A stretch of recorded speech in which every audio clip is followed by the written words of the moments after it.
Hi, I'm going to show you a 3D printable stool that I designed, but first I want to say a couple of things. I had a look on Thingiverse and I realized that there are only a few designs out there, so I decided to create my own one. I wanted something a little bit interesting to see and that doesn't look like a rough DIY project.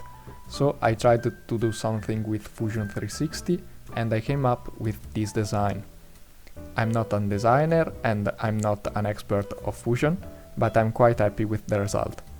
The stool is composed of a top wooden seat, 12 aluminum pipes and 3 printed parts.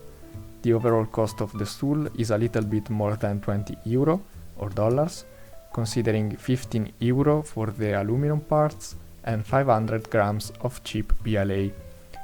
I also built a smaller version to check if it was strong enough or not, and I think it is. Please enjoy the construction video.